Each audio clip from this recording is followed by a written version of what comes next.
Mbak Chelsea boleh nih langsung curcol mumpung ada dari sisi pemerintahnya nih. Mau jujur atau? Boleh jujur. Boleh jujur. Kerja di bidang itu. Jadi ketika tanda tangan kontrak, Mbak, agak diteliti lah, jangan sampai dikerjain sama yang ngasih uang, istilahnya seperti itu. Kalau harusnya Mbak Chelsea dulu lah, bukannya? Aku lagi shock nih.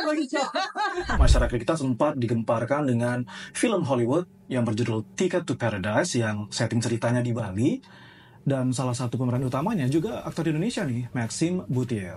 Tapi sayang seribu sayang nih, syutingnya malah di Australia.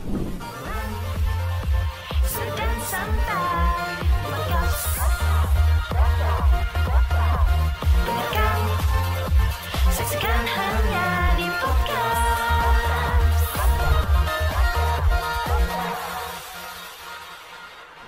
Halo Gun Kabinet, selamat datang di podcast Kabinet dan Sekretariat Kabinet. Saya Ardi Muhar dari Sekretariat Kabinet yang akan jadi host di episode podcast kali ini.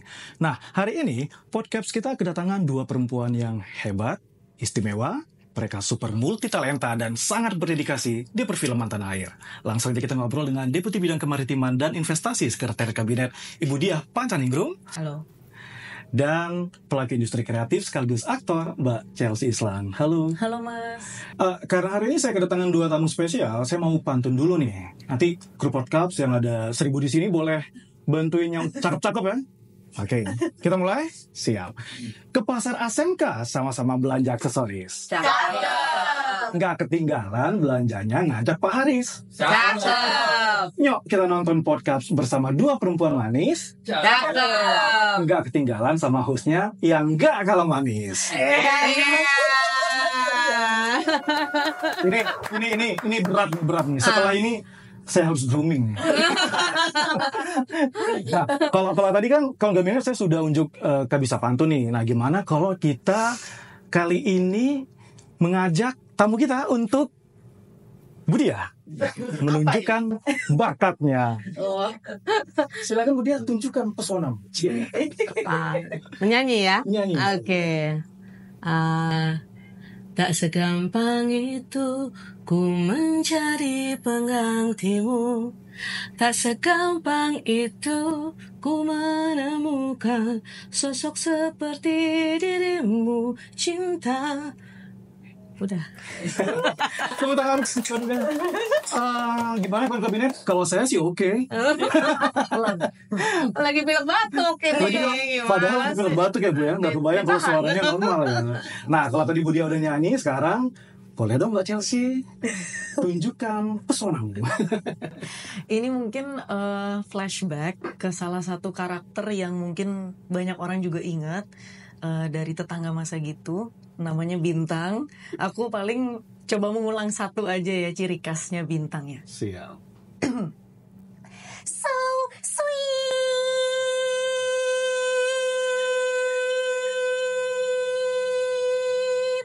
Wah, Masya Allah. itu satu tarikan nafas ya Kon. Iya, panjang banget nafasnya. Itu saat itu sedang apa tuh settingannya Mbak Chelsea? Jadi kalau Bintang itu kalau lagi seneng abis dikasih kado atau bunga atau apapun yang dia bahagia, dia bilangnya so sweet, tapi dia selalu bilangnya so sweet panjang gitu, selalu dengan nadanya dia.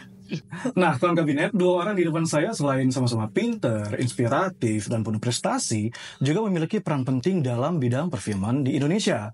Bukan hanya mengurusi film, tapi basicnya Bu Diah dan Mbak Chelsea ini juga memang hobi nonton film ya.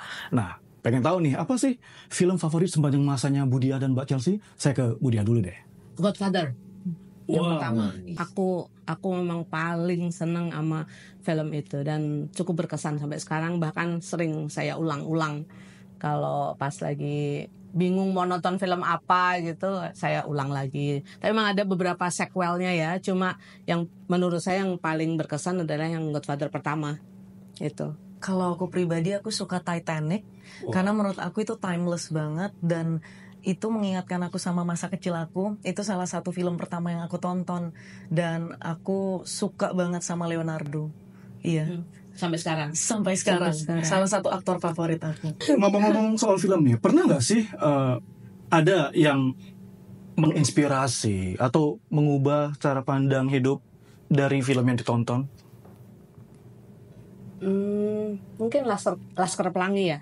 Menurut kalau saya Laskar Pelangi itu menurut saya natural. Kita nontonnya tuh kayak nonton masyarakat umum lah gitu. Nah itu yang inspiratif adalah bahwa anak-anak yang meskipun jauh di luar Pulau Jawa dan di pulau kecil lah istilahnya gitu ya, Belitung kalau nggak salah ya. Iya. Nah itu tapi dia punya istilahnya punya keinginan untuk menjadi besar, untuk maksudnya menjadi orang yang berhasil dengan budayanya, dengan tari-tariannya, dengan kecerdasannya, dengan upayanya luar biasa berjuang untuk bisa sekolah. Nah itu menurut saya sangat inspiratif. Jadi bukan cuma alur ceritanya nih kawan kabinet ya, tapi juga keindahan alam Babelnya saat itu benar-benar ditonjolkan. Nah kalau Mbak Chelsea, film favorit yang menginspirasi?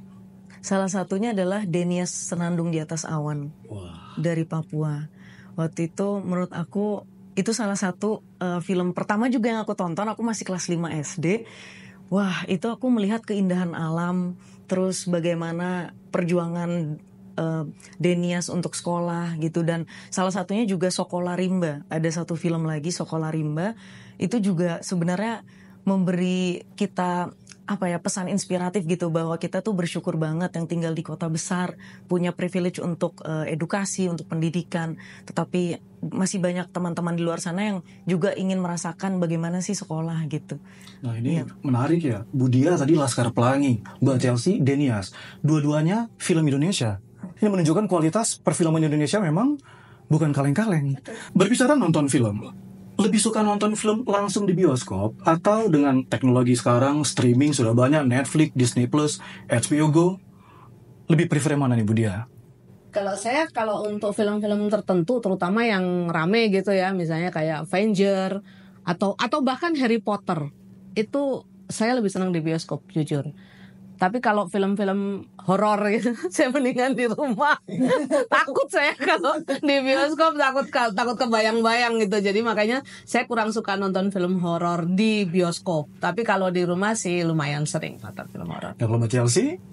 Kalau aku sebenarnya lebih senang di bioskop. Sebenarnya aku lebih prefer di bioskop karena menurut aku kalau di bioskop itu kita bisa mendapatkan ada nuansanya gitu. Jadi ada ambience-nya, ada atmosfernya, dan the sound gitu. Suaranya tuh benar-benar menggema dan benar-benar membuat kita bisa berasa hidup di dalam si karakter atau film itu gitu. Tapi sekarang dengan kemudahan digital, era yang udah modern juga, sebenarnya juga ada merasa kenyamanan juga kalau di rumah gitu, karena banyak sekali layanan-layanan sekarang streaming platform OTT gitu yang udah menawarkan berbagai series yang keren-keren banget dan cuman bisa nonton di situ gitu. Tapi ya memang kalau bisa di bioskop alangkah lebih baik sih sebenarnya, dan juga bisa membantu perekonomian di Indonesia juga. Benar karena dengan adanya teknologi, ditambah lagi kemarin mungkin ada pandemi yang memang nggak boleh kemana-mana. Nah ini kan sempat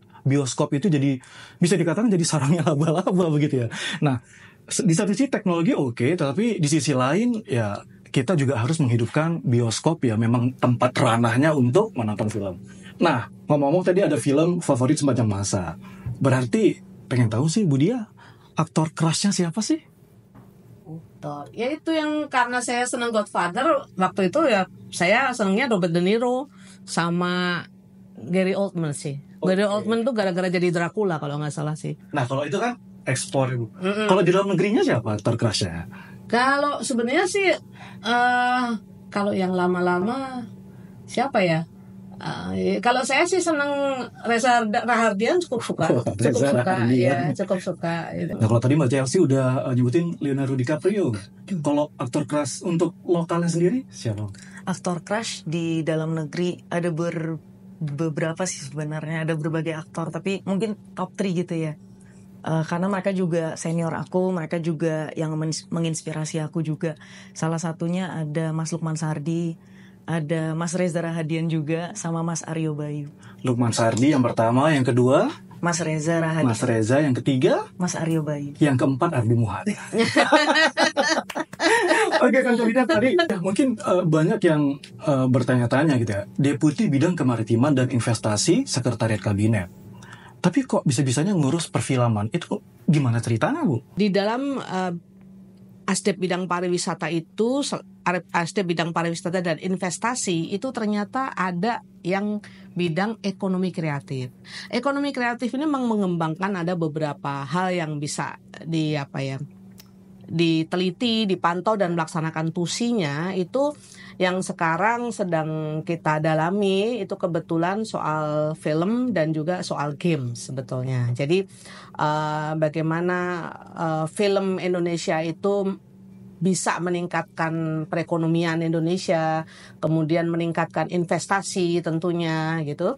Itu ternyata itu menjadi perhatian Presiden juga. Hanya saja memang kenapa selama ini kita sorot karena rupanya belum menjadi sesuatu hal yang menjadi prioritas atau bagaimana sehingga terkesan agak terpinggirkan gitu. Tapi itulah kita coba karena kita lihat di beberapa negara seperti Korea atau Cina itu film menjadi salah satu cara mereka untuk meningkatkan investasi dan itu cukup besar penanaman modal yang masuk ke situ gitu.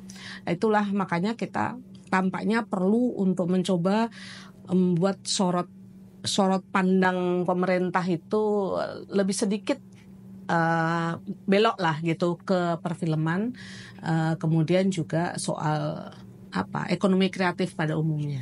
Nah ngomong-ngomong tadi soal pemerintah, Bu, menurut sudut pandang Ibu bagaimana kebijakan yang diambil pemerintah untuk memajukan dunia perfilman di tanah air saat ini? Sebenarnya sudah cukup banyak regulasi yang terkait dengan bidang perfilman. Ada Undang-Undang 33 tahun 2009 soal perfilman. Kemudian juga sudah ada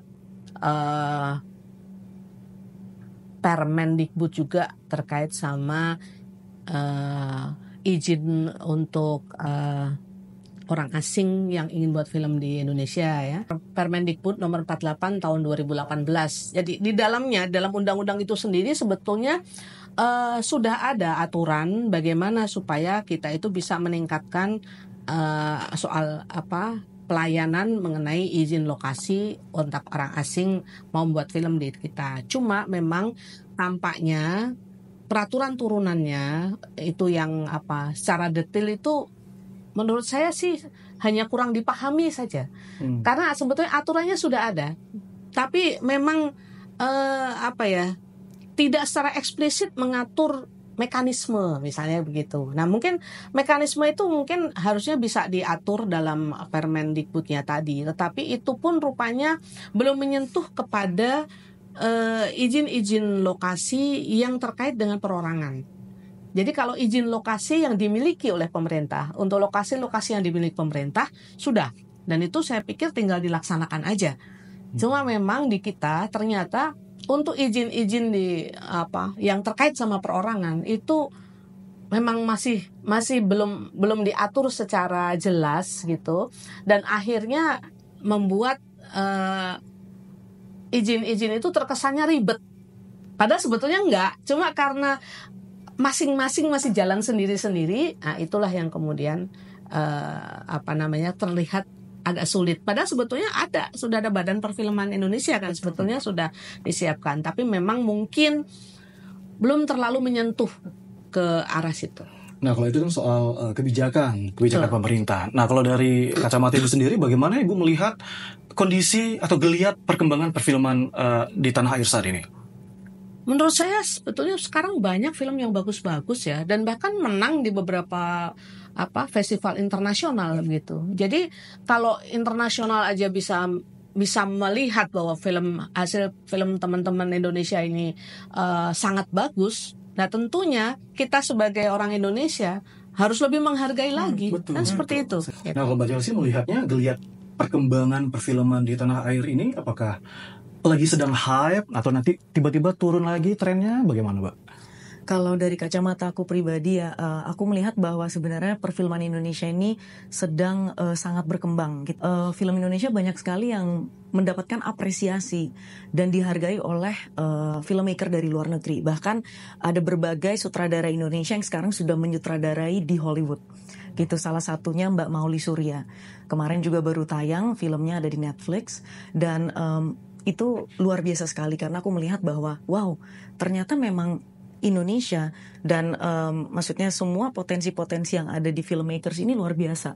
Sineas-sineas perfilman, aktor-aktornya dan aktor kami juga banyak sekali yang aku lihat ya sudah mulai bekerja sama dengan para partner di luar negeri gitu, dari Korea, dari Jepang gitu.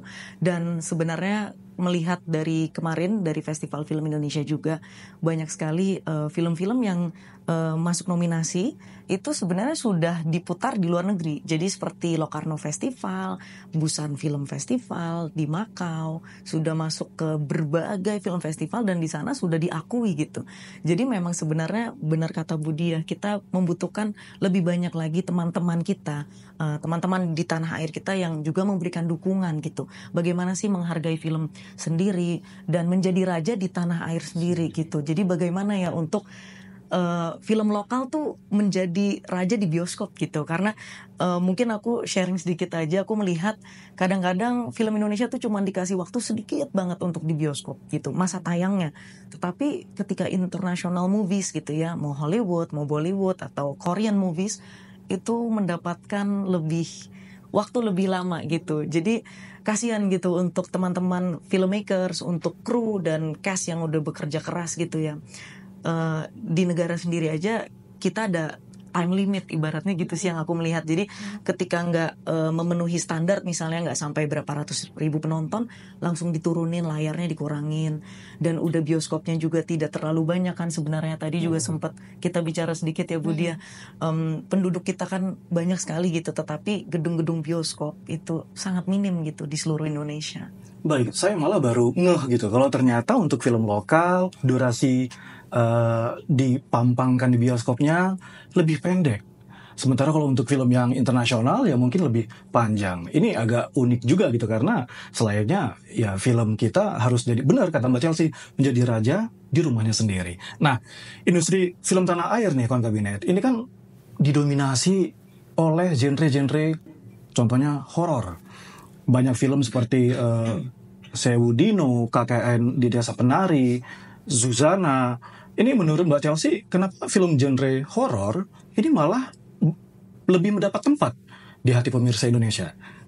Karena memang salah satunya adalah kita kan percaya dengan mitos supernatural, tahayul, gaib, sangat lekat dengan budaya kita dan tradisi kita. Bahkan dari kecil pun kita juga sering banget jangan keluar ya ke pas maghrib, nanti harus pulang. Kayak ada berbagai, memang dari kecil kita sudah adalah doktrin-doktrin atau misalnya dari orang tua udah ngasih tahu kita gitu. Dan memang film-film ini sangat relatable. Kenapa mereka mendapatkan panggung gitu ya? Kenapa sekarang kalau kita ke bioskop semuanya film horor, ya 85% ya, 85% itu film horor gitu yang aku lihat.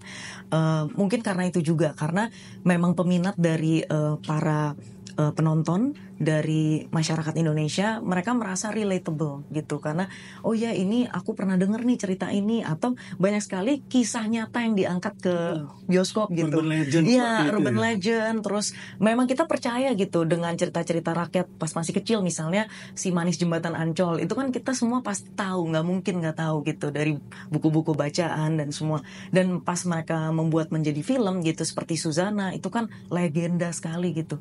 Jadi itu yang ditunggu-tunggu gitu menurut aku sih. Makanya kenapa kalau bikin film horor udah pasti laku. Dan produser itu juga tentunya kan dia nggak mau rugi. Betul, kan istilahnya ya dia akan mencari film yang memang laku dijual. Saya yakin begitu. Sehingga kalau memang horor ternyata bisa masuk ke hati masyarakat, maka itulah yang akan dipilih. Yang dipilih. Nah, kawan kabinet tahu nggak si Manis Jembatan Ancol? Nggak tahu ya. Nah, belum kenalan saya. Belum kenalan ya. Nah, Budi, melihat fenomena ini, sebenarnya perlukah dari sisi pemerintah mungkin untuk katakanlah mengeducate bahwa ya jangan film horor terus deh, sekali-sekali film yang dibanyakin film yang secara plot cerita lebih berbobot begitu.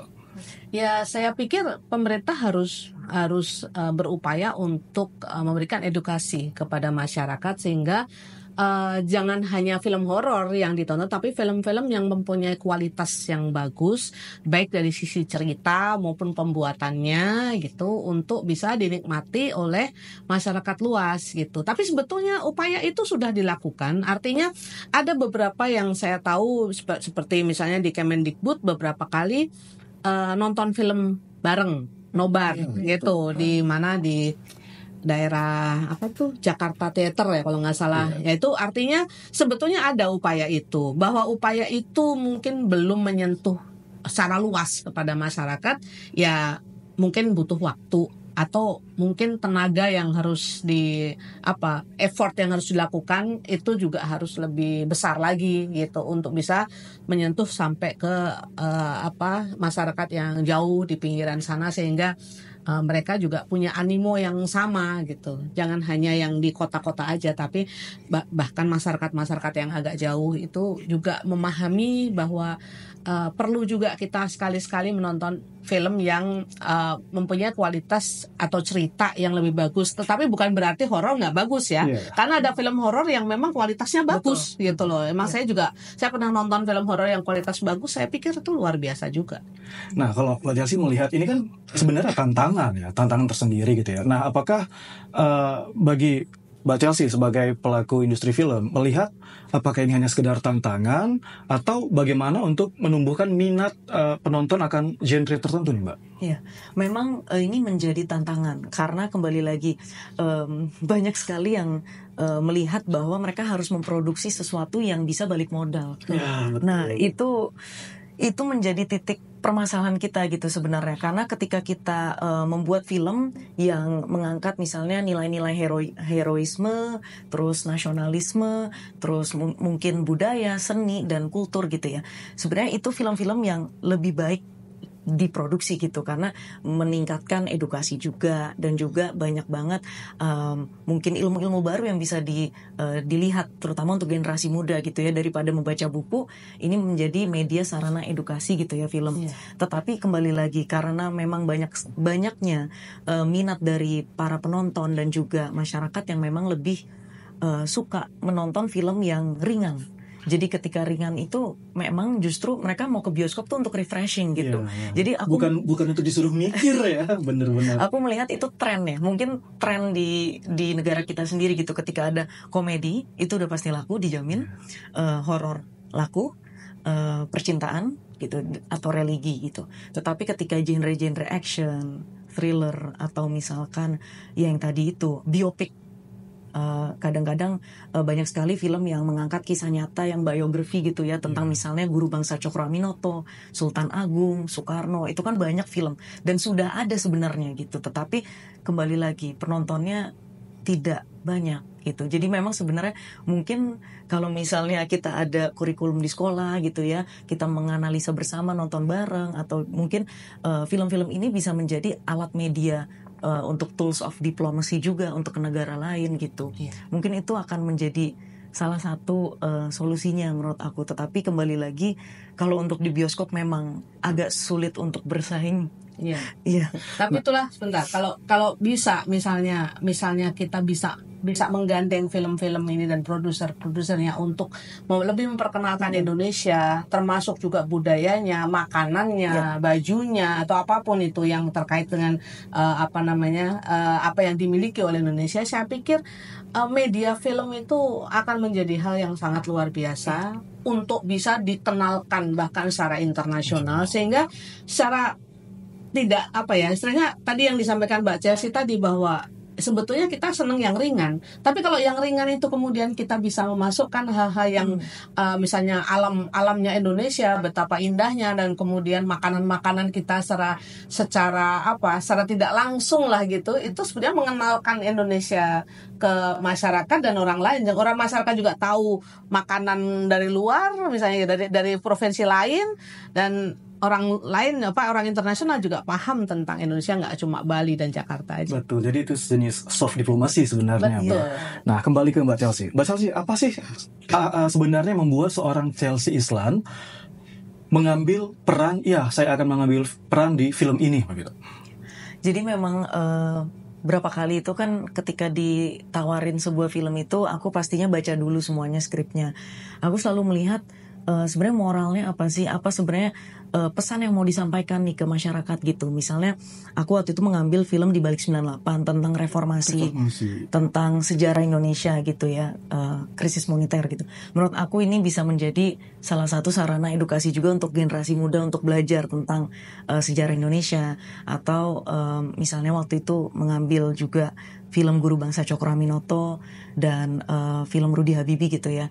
Ini kan semua ada unsur-unsur nasionalismenya gitu. Jadi sebenarnya aku tuh mau berpartisipasi dan berkontribusi untuk budaya dan seni di Indonesia, tapi melalui media film gitu. Gimana caranya sih supaya teman-teman tuh bisa belajar gitu dari nonton. Walaupun memang kadang-kadang ya perlu juga lah main film yang komedi, horor gitu. Dan juga sempat juga main film horor juga. Tetapi emang kepuasan sendiri itu ketika orang menonton dan bawa pulang ada ilmunya gitu sih. Mbak Chelsea tadi kan menyebutkan sejumlah film yang sudah dibintangi begitu ya. Apa sih Mbak pengalaman main film yang paling tidak terlupakan? Yang tidak terlupakan itu waktu main film Tiga Srikandi.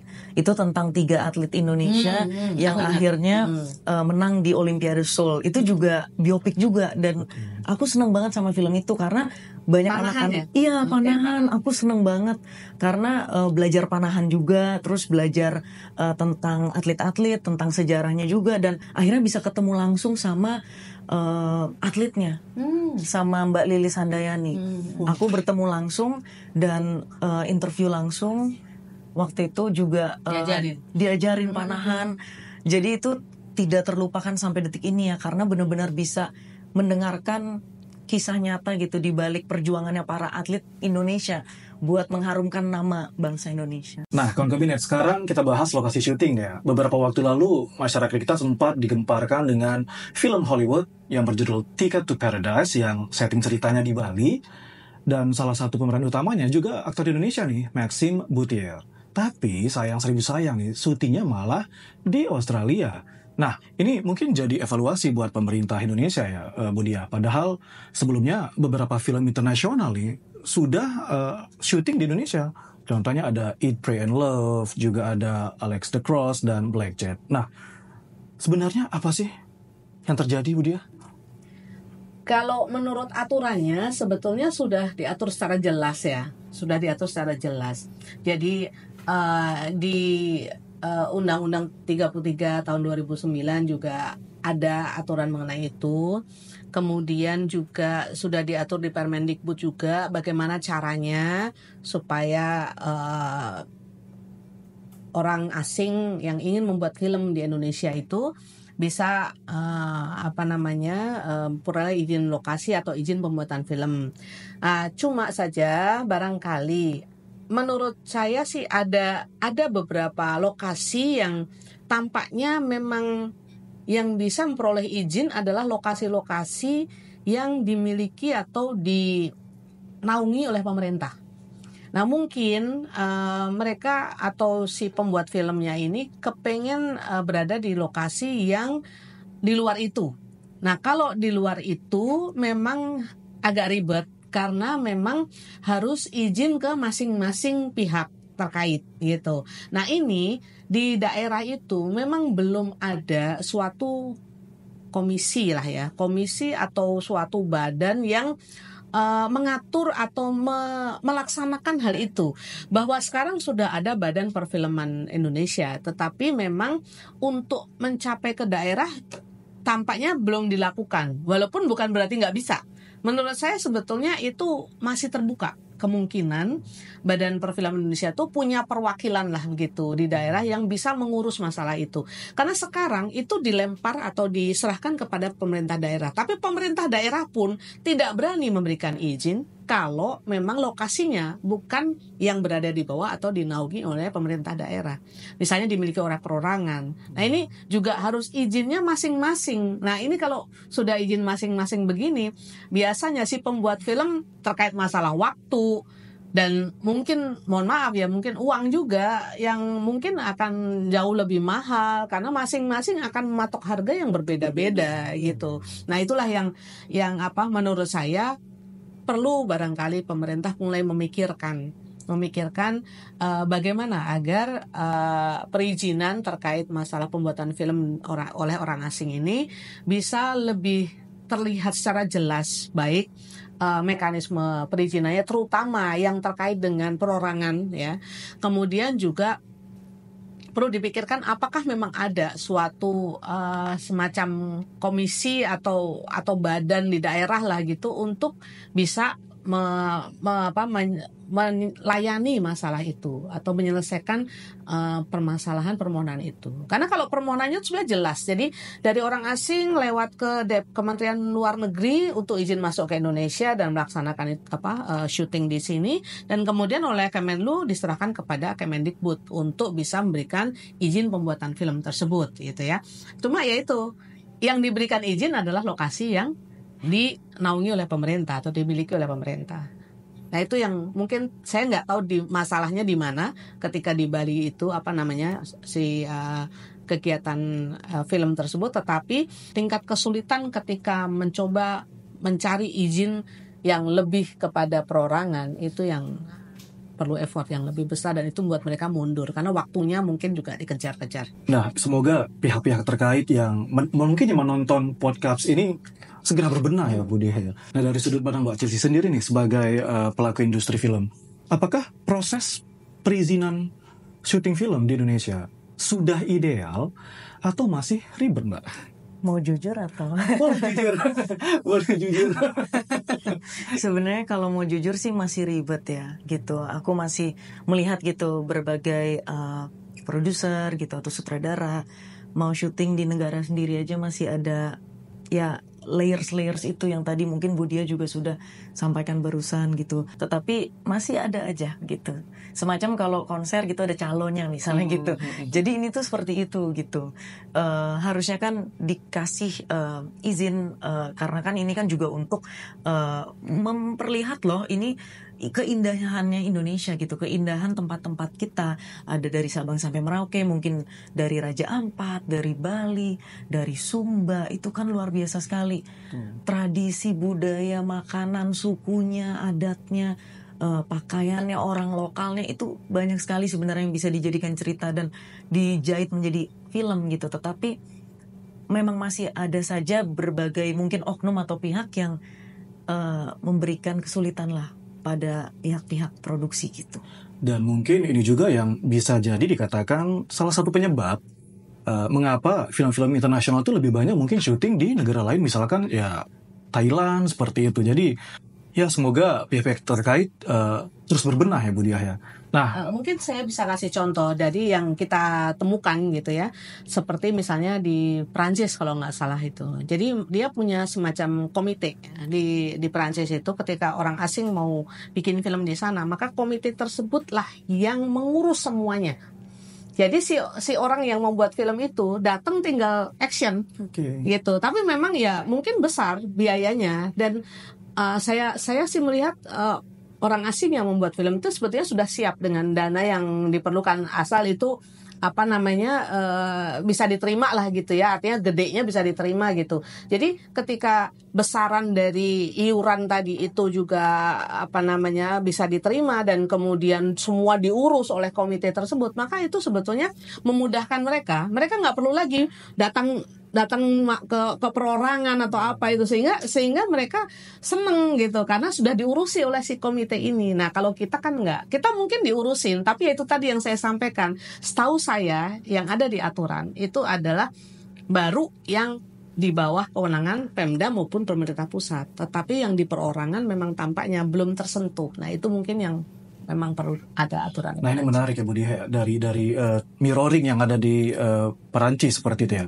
Menurut Budi, bagaimana dukungan pemerintah untuk memajukan perfilman Indonesia dan promosi film kita di kancah internasional, Bu? Sebetulnya kalau masalah dukungan pemerintah, yang jelas tadi regulasi sudah disiapkan. Hanya tinggal bagaimana itu diterapkan. Jadi sebetulnya masalahnya itu bukan di regulasinya yang kurang menurut saya, tetapi bagaimana penerapan. Kalau misalnya ternyata diterapkan itu ada tingkat kesulitan, maka tentunya kita harus evaluasi lagi si regulasi itu, sehingga apakah mungkin perlu regulasi itu direvisi lah gitu, diperbaiki, dipermudah bagi perizinannya dan seterusnya. Jadi artinya kita harus melihat dari regulasinya untuk bisa direvisi atau diperbaiki sekiranya diperlukan, dan kemudian juga selama ini dukungan terhadap penyampaian film yang ada di masyarakat, nonton bareng tuh kayaknya cukup banyak juga yang saya tahu ya. Tapi memang seperti juga yang terjadi di kedutaan Perancis atau mana ya, yang suka menayangkan film Perancis atau film Belanda gitu kan. Itu mungkin barangkali itu juga bisa dilakukan di kedutaan-kedutaan kita di negara lain gitu. Dan tentu saja kesempatan untuk melakukan festival internasional saya pikir juga sudah diberikan juga. Hanya barangkali saya nggak tahu kalau sebagai pelaku mungkin kalau Mbak Chelsea punya pendapat lain, tapi saya sih merasa pemerintah sudah berusaha semaksimal mungkin memberikan kesempatan bagi insan film untuk bisa berkreasi bahkan ke tingkat internasional. Tetapi kalau mungkin memang ada yang kurang ya, barangkali memang sesuatu kan memang perlu selalu ada dievaluasi, kita perbaiki lagi dan seterusnya. Nah Mbak Chelsea nih, apa nih PR pemerintah yang perlu ditingkatkan lagi untuk memajukan perfilman nasional? Mbak Chelsea boleh nih langsung curcol mumpung ada dari sisi pemerintahnya nih. Kalau dari aku pribadi mungkin salah satunya juga distribusi ya, dan juga mungkin dari distribusi filmnya. Iya, karena mungkin berbagai pihak gitu ya, kadang-kadang ketika mau mendistribusikan sebuah film atau sebuah karya, itu memang kan kadang kita juga butuh bantuan pemerintah gitu ya, supaya lebih lancar, lebih cepat mungkin, dan lebih banyak platform yang bisa digapai gitu. Dan salah satunya mungkin semacam actors union ya, jadi kayak undang-undang untuk pelaku kreatif, untuk pekerja kreatif. Sekarang itu masih belum ada gitu, seperti jam kerja kita gitu. Kadang jam kerjanya bisa seharian nggak pulang bisa. Aku pernah 2 hari 3 hari nggak pulang syuting gitu.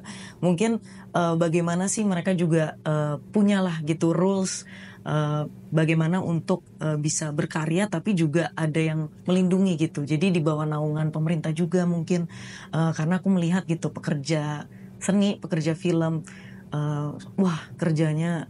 kerja keras sekali gitu untuk menghasilkan sebuah karya. Tapi ya itu ketika ditayangkan kadang apresiasinya minim sekali. Kalau untuk orang film, tapi saya pikir ini ya, sebetulnya sudah bisa masuk ke semacam undang-undang tenaga kerja, itu sebenarnya udah bisa masuk Mbak Chelsea. Cuma memang kalau bahwa secara detailnya saya agak khawatir mungkin itu masalah perjanjian internal antara pelaku film dengan pemberi modal. Betul. Jadi artinya sebetulnya itu antar pihak. Jadi bukan kaitan dengan pemerintah, tapi lebih ke antar pihak. Kalau misalnya di situ ada perjanjian kerja, nah itu yang harus kita lihat apakah pemerintah bisa masuk atau tidak. Karena kadang-kadang semacam perjanjian kerja, misalnya masalah cuti bersalin, masalah cuti menstruasi misalnya. Jadi itu artinya kadang-kadang itu juga masalahnya ada di antara para pihak, antara pekerja dengan orang yang memberi kerja. Jadi artinya nggak terkait langsung kepada pemerintah. Tapi pemerintah biasanya sudah memberikan kisi-kisi suatu tenaga kerja itu boleh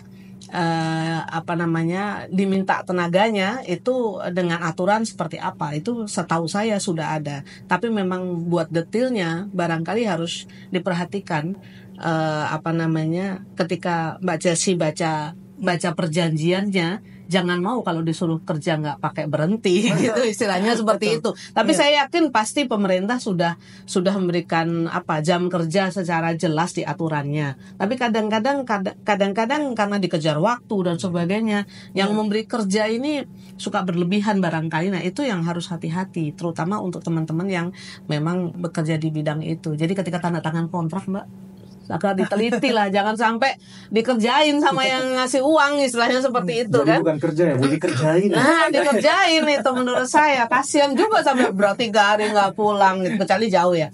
Tapi artinya seperti itu. Tapi saya pikir kalau soal itu pemerintah sudah. Tapi nanti akan coba kita lihat lagi untuk apakah memang betul ada hal-hal yang masih bisa kita lakukan untuk membantu teman-teman pelaku. Semoga terwujud ya, Bu. Amin. Amin. Nah, yang menarik nih kawan kabinet, concern Mbak Chelsea pada dunia seni ini bukan cuma untuk Mbak Chelsea sendiri loh, tapi juga untuk anak-anak muda lainnya yang memiliki kecintaan akan dunia seni melalui gerakan Seniman Muda Berkarya. Apa sih Mbak Seniman Muda Berkarya itu? Iya, jadi sebenarnya gerakan Seniman Muda Berkarya ini sudah aku inisiasi dari tahun 2013 dan ini awalnya itu sebenarnya hashtag gitu. Dari online saja. Belum ada offline event atau apapun gitu.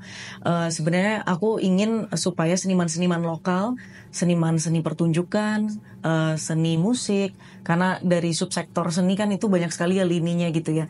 Tetapi aku ingin memberikan wadah gitu, terutama untuk anak-anak generasi muda yang mungkin mereka punya potensi, punya banyak sekali ide, tetapi tidak ada wadah gitu, belum ada yang bisa menampung aspirasi anak-anak muda ini gitu. Jadi Seniman Muda Berkarya ini memang sebenarnya untuk anak-anak muda yang mereka tuh memiliki ketertarikan dan juga kecintaan terhadap seni dan budaya Indonesia. Salah satunya kemarin itu kalau misalnya kita lihat secara online gitu ya, sudah banyak banget yang pakai hashtagnya. Dari mereka melukis, dari mereka mungkin menjahit baju, terus dari mereka mungkin membuat pahatan kayu, dan sebenarnya tuh banyak sekali yang mengangkat tentang keunikan Indonesia gitu. Tetapi memang mungkin tidak ada ruangnya, belum ada untuk mengekspos karya-karya tersebut gitu. Sebenarnya ini salah satu mimpi besar aku gitu, bagaimana caranya supaya seniman lokal tuh juga diakui, dihargai, dan diapresiasi karya-karyanya. Salah satu mimpi besar juga ingin membuat semacam festival gitu, Seniman Muda Berkarya, ada exponya, bisa untuk UMKM gitu. Jadi kan banyak sekali teman-teman yang bisa terbantu gitu secara ekonomi kreatif sih sebenarnya gitu. Wah, ini sangat mulia sekali Mbak Chelsea ya, dan semoga impian-impian tadi itu terwujud gitu. Nah, sekarang nih kita ada video, kita lihat yuk videonya. Di mata saya seorang Chelsea adalah orang yang punya pendirian teguh dan humble, dan pastinya meskipun lembut tapi tegas dan tahu apa yang dia mau dalam hidupnya, dan yang pasti selalu menjadi berkat untuk orang-orang sekitarnya dan memperhatikan hal-hal yang kecil. Dan yang paling penting dari Chelsea kalau dalam berkarir atau bekerja adalah dia sangat profesional dan perfeksionis. Jadi terus dijaga, terus stay humble, dan selalu berkarir untuk Indonesia. I love you. Wah, ini surprise ya. Ada lagi. Sebagai seorang istri, dia seorang istri yang ya perhatian lah sama keluarganya juga, sama anak-anaknya juga, termasuk pergaulan anaknya, pendidikan dan lain sebagainya. Nah, kalau soal wanita, sebagai seorang wanita, sebagai seorang perempuan, ibumu itu adalah tipikal orang perempuan yang nggak betah di rumah. Dia harus bekerja, pengennya bekerja. Gimana nih responnya Bu Dian melihat video ini? Kerjain Gimana Bu Dian? Kalau harusnya Mbak Chelsea dulu lah, bukannya aku lagi shock nih. Oke, Chelsea gimana? Sama-sama shock ya, dosen juga shock dong. Ntar saya telepon istri saya deh. Gimana Mbak Chelsea, tiba-tiba ada video Pak suami? Oh, iya. Jujur kaget ya. Ya ini pesan-pesan yang memang sering memotivasi aku sehari-hari gitu. Jadi pokoknya tetap berkarya gitu. Karena memang dari kecil aku nggak bisa hidup tanpa seni dan budaya gitu, terutama film. Jadi terus semangat berkarya. Luar biasa. Bu Dia, bagaimana sudah? Ya kalau saya sih saya surprise bahwa ternyata apa yang saya lakukan diperhatikan juga sama suami, karena saya terus terang saya sendiri merasa masih kurang gitu ya, masih kurang perhatian karena saya lebih banyak di kantor gitu ya. Tapi ya alhamdulillah, istilahnya kalau suami punya pandangan yang seperti itu, saya juga bersyukur gitu bahwa ternyata apa yang saya lakukan selama ini cukup diamini lah begitu oleh suami saya. Artinya suami saya tidak ada keberatan mengenai itu. Jadi dalam hidup ini saling support, Betul. menjalankan amanah, Betul. dan terus berkreasi. Betul. Masya Allah. Nah, tadi udah disampaikan nih, kalau Bu Dia dan Mbak Chelsea ini perempuan luar biasa ya. Saya pribadi salut sih dengan kedua orang tamu kita ini. Mereka cantik iya, karirnya iya, sukses iya, super sibuk iya. Tetapi yang paling penting adalah tetap menjaga marwah sebagai seorang istri. Nah, bagaimana nih pandangan Bu Dia dan Mbak Chelsea mengenai peran perempuan sebagai istri dan juga wanita karir?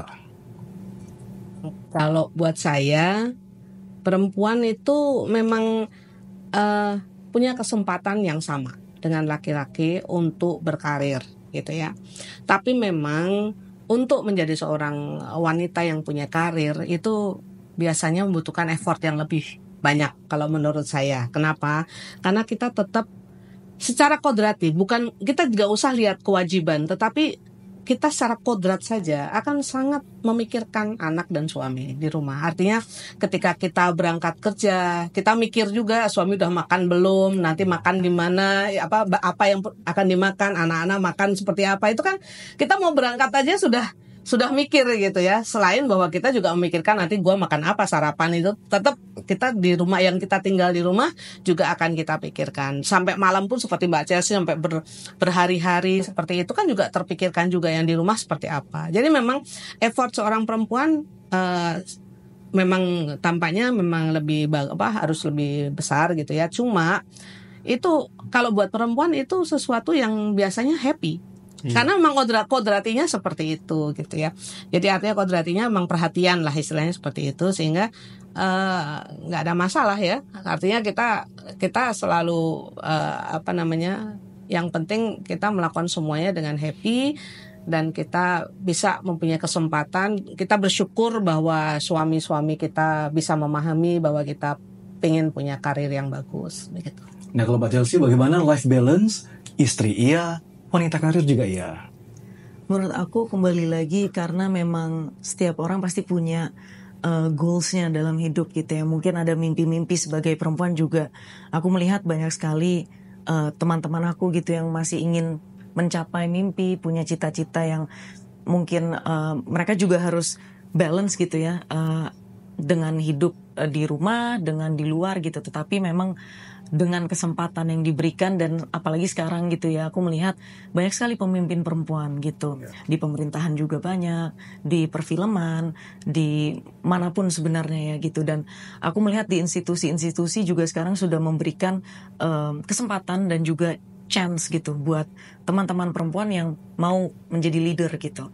Dan butuh sekali dukungan dari para suami, dari para teman-teman, dari kolega, dan juga dari sahabat-sahabat di sekitar. Dan menurut aku ini luar biasa sekali gitu, karena melihat semakin kesini memang sudah ada kesetaraan gender juga ya gitu. Salah satu yang perlu kita mungkin rangkul bersama gitu. Nah, ini menarik nih soal kesetaraan gender. Pernah ada momen dipandang sebelah mata atau dikesampingkan nggak? Hanya karena sebagai seorang perempuan. Apalagi Bu Dia nih, satu-satunya deputi perempuan di sekretariat kabinet saat ini. Bagaimana Bu? Kalau di internal kantor saya nggak merasa ada bias gender seperti itu ya. Jadi artinya saya bersyukur lah ya. Saya bersyukur bahwa di sekretariat kabinet ini sangat mendukung kesetaraan antara laki-laki dan perempuan, dan kesempatan yang diberikan juga sama begitu ya. Hanya tinggal nih para wanita ini apalagi yang ada di ruangan ini itu berani nggak gitu ya, berani nggak untuk menerima tantangan itu gitu ya. Artinya kesempatan sudah diberikan, saya pikir oleh pimpinan-pimpinan kita. Tidak pernah ada larangan untuk berkarya dengan lebih bagus dan diberi kesempatan untuk punya karir yang bagus. Tinggal kita berani nggak untuk menerima tantangan tersebut. Tapi memang di luar sana gitu ya, itu terkadang memang ada sih yang terkadang perlu kita buktikan. Kita perlu membuktikan bahwa memang kita mampu gitu. Nah kalau Mbak Chelsea, di dunia perfilman ada nggak sih Mbak persepsi seperti itu bahwa wah perempuan ini maka ya dipandang sebelah mata, mendapatkan perlakuan yang tidak semestinya begitu? Mungkin yang selama ini aku lihat gitu ya, mungkin ada beberapa teman-teman para aktris mungkin yang ya mendapatkan treatment yang tidak tidak sewajarnya lah. Tetapi selama aku berkarya dan berkarir tidak ada sih perlakuan yang bagaimana gitu. Aku merasa equal aja sih gitu, karena semua ada privasinya gitu, ada safety zone aja gitu. Tetapi mungkin ya di berbagai produksi ya yang aku dengar adalah kan pasti ada aja masalah di setiap produksi gitu. Ya kalau misalnya tentang perbedaan gender, kalau di film ya masih ada isunya gitu, masih termasuk ada. pembayaran juga ya Mbak. Betul Ya, itu honor ya. termasuk honor Memang masih ada. kalau itu soal honor ini kan bukan hanya di dunia Itu industri dari- perfilman, tapi iya. juga atlet. Saya pernah juga dengar kayak atlet tenis, Serena Williams itu pernah juga raise concern gitu ya, karena kenapa sih dibedakan antara honor atlet pria dan wanita. Nah, mungkin boleh dong disampaikan kalimat penyemangat untuk semua perempuan Indonesia yang kawan kabinet yang saat ini mungkin sedang down atau sedang dilema antara memilih karir atau menjadi istri. Kalau buat saya sih jangan takut menerima tantangan. Udah, kalau setiap istri pasti punya kesulitan bagaimana menyikapi kehidupan rumah tangga. Setiap wanita karir juga pasti ada tingkat kesulitannya bagaimana menyeimbangkan antara keluarga dengan pekerjaan. Tetapi yang penting adalah bagaimana kita bisa menyikapi tantangan tersebut dengan bijak gitu ya.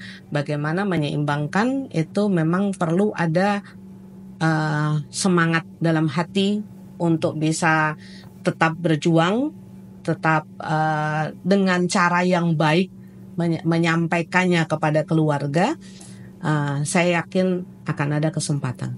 Kesempatan selalu diberikan. Yang penting kita menerima tantangan itu dengan dengan baik dan mudah-mudahan sukses. Amin.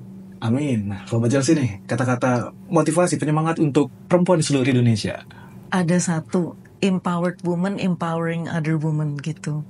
Mungkin dari situ aku selalu terinspirasi gitu, termotivasi, karena sesama perempuan kita saling mendukung, tidak menjatuhkan, saling bagaimana memberdayakan satu sama lain gitu.